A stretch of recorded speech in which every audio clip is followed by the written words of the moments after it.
We've got an update on the Jonathan Kuminga situation, a detailed offer from the Sacramento Kings that frankly doesn't sound all that bad.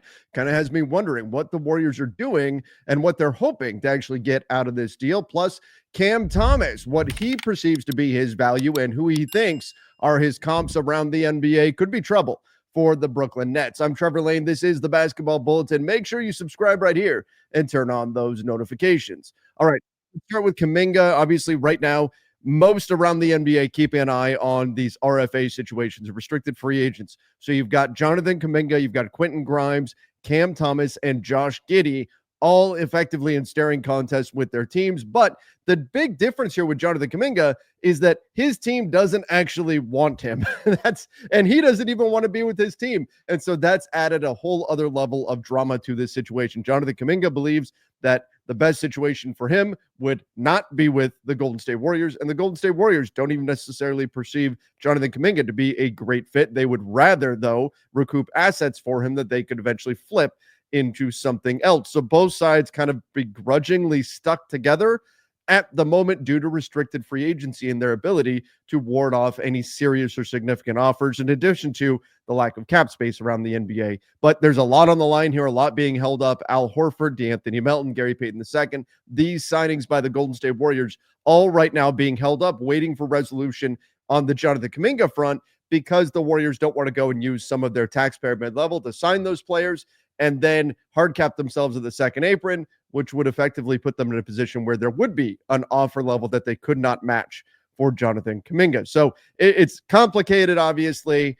and we've been going through this for a bit here. But this was Jonathan Kuminga on Instagram yesterday, which raised some eyebrows. He said, "I'll bet on myself all day." The nuclear option that Kuminga possesses is the qualifying offer, $7.9 million. It will be a one-year deal. Teams have to offer this in order for a player to become a restricted free agent and for teams to have the ability to match any offer. But if a player just accepts that deal, it could be, in this case, disastrous for the Golden State Warriors, because what it would mean is that Jonathan Kuminga would play for 1 year at $7.9 million and then would become an unrestricted free agent next summer. He would also have a no-trade clause all season. So for the Warriors, who don't necessarily want Kuminga, they just want to make sure they get back a solid return for him, that would lead the way for them to lose him for nothing, for zero return. And even if the right trade offer came along, Kuminga could block that offer because he would have a no trade clause. So him picking up that qualifying offer would be a disaster for the Golden State Warriors. And posts like this, I think, are clearly designed to threaten the Warriors that, hey, if you don't play ball here, then maybe we do go down that dark path that you don't want. But Kuminga doesn't want that either. He wants to get paid. He wants to get his money, because God forbid, what if something happens? He plays for $7.9 million for 1 year, blows his knee out midseason, then what?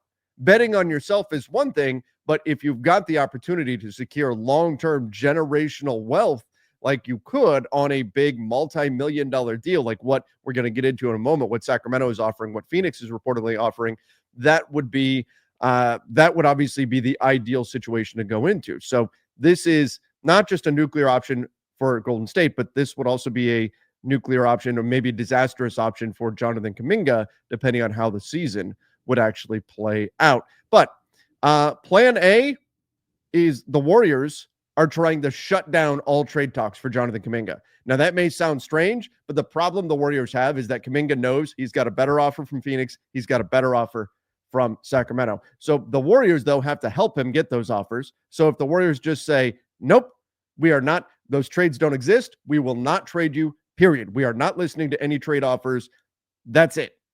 Well, then their hope is that Kuminga would, rather than say, oh, you're going to play it like that, fine, I'll pick up the qualifying offer. Their hope is that Kuminga would say, okay, I'll take the 2-year deal from you. The Warriors reportedly offering 2 years, somewhere over 40 million, probably about 45 million over those 2 years, with a team option on the second year and Kuminga waiving the inherent no trade clause that would come with that. So that's not a great contract, frankly, for Jonathan Kuminga. If I'm his agent, I would be pushing to not be in that situation. For the Warriors, it's all about making sure he's on a team-friendly contract so they can shop him via trade. That's all they're looking to do. They just want him on a team-friendly contract, because if they pay him $30 million, enough teams will say, we don't want him at $30 million.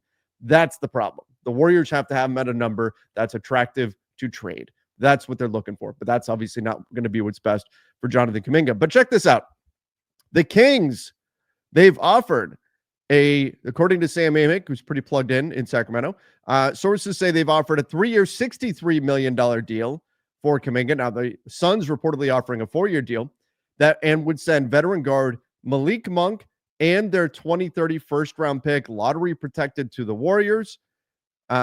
That deal would require the Warriors to move more salary elsewhere to stay under the first apron. So that could be a complicating factor. And then if the pick didn't convey, the Warriors would get the least favorable of the Kings or San Antonio's first-round pick in 2031. So they're getting a first-rounder for him no matter what.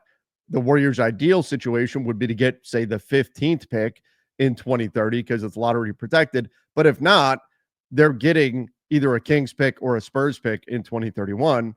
So they would be getting definitely a first-round pick from it, but the protections have been the primary sticking point. The Warriors want it to be an unprotected first. The Kings saying, no, it needs to be lottery protected. That's interesting because Malik Monk has money going into 2027, which the Warriors have been long known to not want any contract that goes into 2027. They want the ability to pivot things into a post-Steph Curry world at that point. They've structured all of their salaries around that concept. And so that's been believed to be the sticking point. But if it is actually, and maybe they have a third team that would be taking Malik Monk in this situation, maybe they don't. Maybe the Warriors will be willing to come off of that. But if that is actually the sticking point, just lottery protected or unprotected, I know there's a big difference between those two things, but that doesn't sound all that far off from being able to meet in the middle and avoid a disastrous situation. Jonathan Kuminga would get to go to a team that would immediately start him at power forward. He'd be playing next to Keegan Murray at the 3. Sabonis would be at the 5. We can talk about how good that roster would actually be and how well the pieces actually fit. But Sacramento saying we'd be getting a young player on a contract that we're okay with, $63 million over 3 years. So you've got an average annual value of $21 million per year. That's not bad for Jonathan Kuminga. If you're Kuminga, you get to show your stuff in a starting lineup immediately from day one. You've got a starting job. And then if you are the Golden State Warriors, you get a first-round pick. You get a first-round pick that you could flip into another trade at some point. Maybe Malik Monk is coming to you. If not, ideally what you'd be doing is moving him to a third team and getting some expiring salaries or something like that. But you would not be losing Jonathan Kuminga for nothing. Now, again, if the sticking point is truly lottery protected versus unprotected, is there a middle ground? Could you top 7 protected or something, right? Is there a meet in the middle point where all parties just look at each other and say, look, none of us want the nuclear option here. None of us want the qualifying offer. This way we all get something and let's move on with their lives. To me, and this is me, that doesn't sound that far-fetched. So I do wonder how far off the Kings offer really is, how far away from actually getting that done they really are. Now, Amick does note that the Phoenix Suns, while they are very interested, their offer has not been anywhere close, nor have they really tried to improve it. So it doesn't sound like, and again, in the NBA, one phone call changes everything. But as of right now, it doesn't sound like the Phoenix Suns are really going to be the team that's going to wind up landing him, unless, again, something changes with the Suns' offer, what they're willing to offer. Something would have to shift significantly. So it does appear that if he's going to be traded, Sacramento is in the lead to get that done. So again, the Jonathan Kuminga situation essentially remains a stalemate, but hearing that the biggest obstacle is unprotected versus lottery protected makes me think maybe we're not as far off as it would appear from the outside. And if you're Jonathan Kuminga, you got to have your fingers crossed and hope that ultimately a deal can get done. If you're the Warriors, you got to hope you can get as much back in terms of assets as you can. And then that'll allow you finally to sign Al Horford, to sign Gary Payton II, probably DeAnthony Melton, to sign all those guys. And again, if you're the Sacramento Kings, you get a young player that you immediately put in your starting lineup and off you go. Interestingly, that would bump DeMar DeRozan to a bench situation there in Sacramento. It will be Dennis Schroeder, Zach LaVine, Keegan Murray, Jonathan Kuminga, and Sabonis as the starting 5 in Sacramento. We'll see if that ultimately gets done. But of course, Jonathan Kuminga is not the only restricted free agent out there right now. Nope. Cam Thomas for the Brooklyn Nets also stuck in the same situation Jonathan Kuminga is, except I think the Brooklyn Nets do actually want Cam Thomas. They would like to have him back. Whereas, does he want to be a Net? That's unclear. I think he does. I believe that he does. But So that's a big difference. Jonathan Kuminga doesn't want to be a Warrior. The Warriors don't want Jonathan Kuminga, but Cam Thomas wants $30 million. And this was via the New York Post. A source familiar with Thomas's thinking said he does not consider himself inferior to Emmanuel Quickley, Tyler Hero, or RJ Barrett. Now, there's a big problem with that. And it's simply this. I think there's a number of teams around the NBA that would look at those deals and say, those are dangerous deals. Those are danger contracts, right? Those are contracts that need to have some upside to them, and you can question whether or not they do, depending on the player at that number. I'm really looking at big picture, macro level at the NBA and the way the salary cap system is coming into play here under this collective bargaining agreement. It's these guys that are in the, let's call it the 20 to 25 to 30 plus million range, the below max guys that are the real danger zone contracts for teams. Because right now we've got a lot of teams that are, if a guy is a true max guy, teams are more than happy to give them a max value contract. If it's Luka, right? Obviously, he's going to get a max, right? Whether it's with the Lakers or anybody else, any team, happy to fork over a max level contract. He's a value on that deal. Teams are not going to worry about that. Teams aren't going to worry about veteran minimum contracts so much either. Where teams can get themselves into trouble is if they stack up too many of these kind of mid-range contracts for guys that actually turn out to be maybe just slightly better than mid-level exception guys. And that's where, from a roster building perspective, you can really hurt yourself, especially with how important depth is in today's NBA. So if you're going to give a contract like this to a guy, essentially, you're saying, do we want to give one guy $30 million, or would we rather have two guys at the mid-level exception and maybe two guys at the mid-level and then a third at, a taxpayer mid-level money, essentially.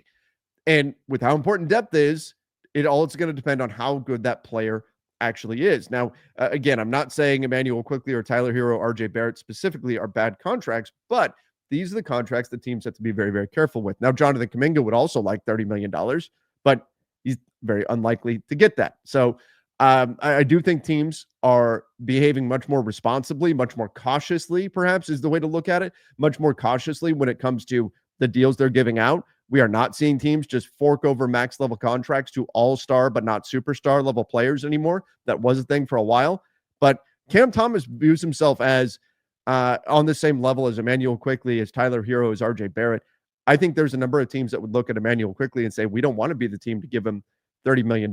We'd rather have two MLE guys to round out our roster than Emmanuel Quickley. And Quickley certainly has a higher ceiling than those guys. But I think here's the key, and this is my own opinion that I've been formulating here. I think if you're going to give a guy 30 million plus, there needs to be a chance for him to become the second best player on a good team. It doesn't necessarily have to be a championship team, but the second best player on a good team, because there needs to be some kind of upside. It's so important in today's NBA that you can find upside, that you can find value, that you find players that produce beyond what their salary says. With the mid-level exception, there's a decent chance that you could find that because it's such a low number, $14 million. All right, you sign a guy for that. There's a pretty good chance that he's going to be able to outperform that contract. He may underperform, but there's a real possibility there. If you are paying somebody $30 million and you believe their ultimate ceiling is the fourth best player on a good team, the value might not be bad, but from a roster building perspective, if your goal is winning a championship, that means you've got to have two other guys on max deals. And especially if they're 10-year maxes, we're talking about $54 million each. So that's almost $110 million of your cap at $154 million salary cap this year taken up. Plus you have to have your third best guy. He's probably going to be making 30 plus million as well. And next thing you know, you've got four guys and you're out of cap space. And then your depth is coming into question. And that's kind of what's happened with like the Denver Nuggets. And by the way, the Nuggets have done a great job bouncing back. Thought they found value in the Michael Porter Jr. trade. But part of the reason why the Nuggets lacked depth was because of what they gave. You gave Jamal Murray, then you gave Michael Porter Jr., you gave Aaron Gordon. Now those guys all had their merits, but Michael Porter Jr. was being paid like a guy who could be the second best player on a good team, and he wasn't close to that.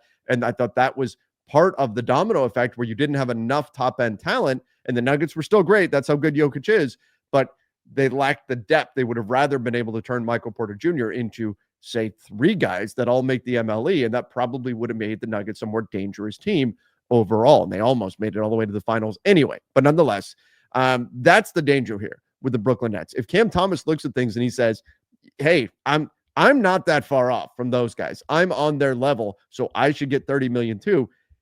He may not be wrong. And from a pure value perspective, are these guys worth that? They might be.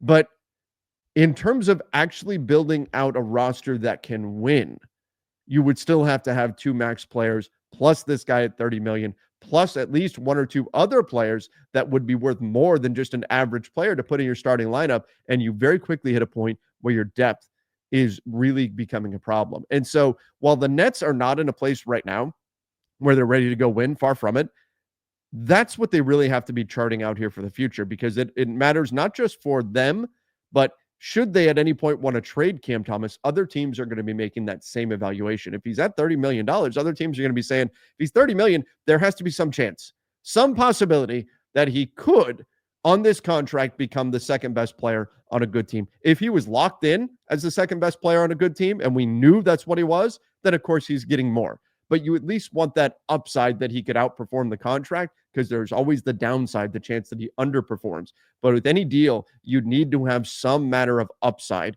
If you are an NBA team, it's so critical that you find guys that provide more bang for their buck than their contract would suggest. And you want the possibility for that. And at 30 million, I don't know if Emmanuel Quickley does that.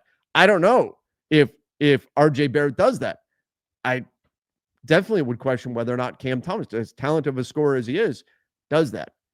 And so that's where the Cam Thomas situation could also lead to a qualifying offer being picked up, because if I'm the Brooklyn Nets, I'm not super comfortable giving him that $30 million, because I don't know if that top tier upside is actually there. All right, everybody. I know the RFA situation, it continues to be a staring contest. There's some frustration that it continues to linger, but right now, everybody's kind of dug in. We'll see where it all goes. But again, the Kuminga situation, maybe not as far off as we're thinking, if it's really just being held up by pick protections. But give me your thoughts in the comments down below. Till next time, everybody. See ya and stay safe.